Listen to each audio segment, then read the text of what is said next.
জয় ভগবান।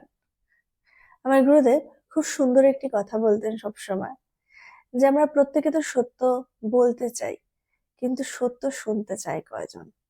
তিনি বলতেন যে আমরা তো বলি যে এই যুগে কেউ সত্য শোনে না, সত্যে থাকতে পারে না, চায় না।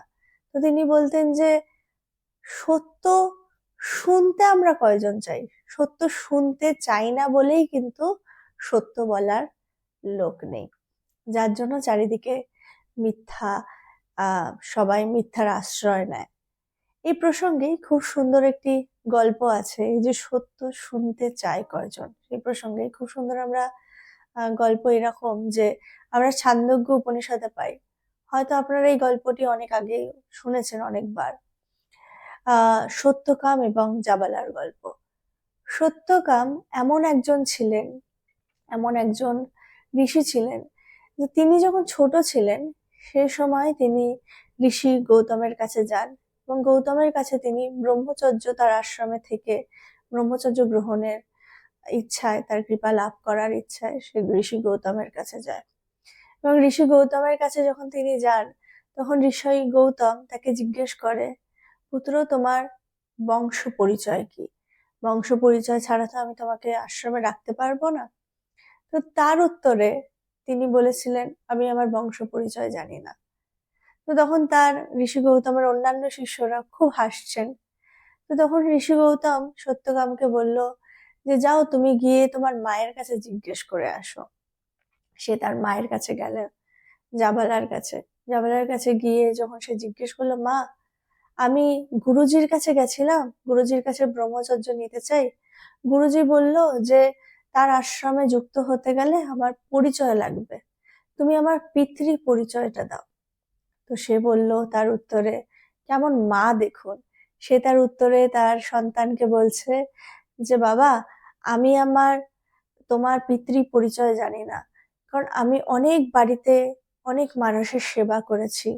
সেই সেবা করতে গিয়ে কখন আমার গর্ভে তুমি এসেছো সেটা আমি তাই জন্য বলতে পারবো না তোমার বাবার পরিচয় কি।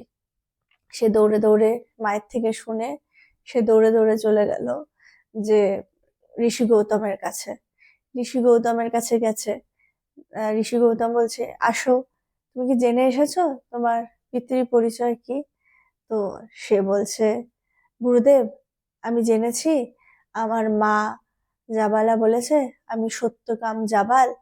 আমার মা এরকম নানা বাড়িতে সেবা কাজ করতেন, করতে গিয়ে কখন আমি এসেছি এবং কে আমার বাবা সেটা তিনি জানেন না। সাথে সাথে ঋষি গৌতম, অন্যান্য শিষ্যরা তো খুব হাসছে, ঋষি গৌতম তাকে জড়িয়ে ধরলেন, ধরে বললেন, তুমি ঠিক ঠিক ব্রাহ্মণ, তুমি ঠিক ঠিক ব্রহ্মচর্যের অধিকারী, কেন তুমি সত্য বলেছ।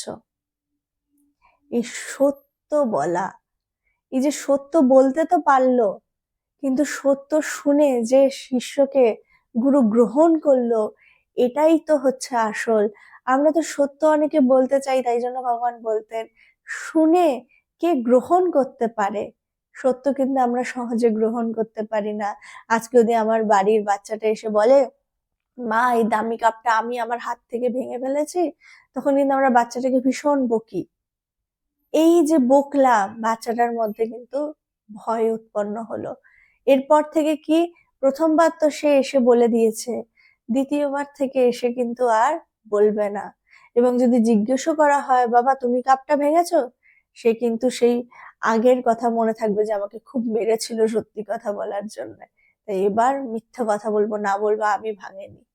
তো সত্য এরকম ভাবে যে সত্য বলার লোক আছে, কিন্তু আমরা সত্য শুনতে চাই না।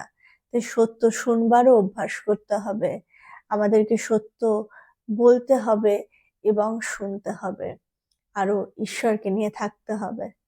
সবাই ভালো থাকবেন। জয় ভগবান।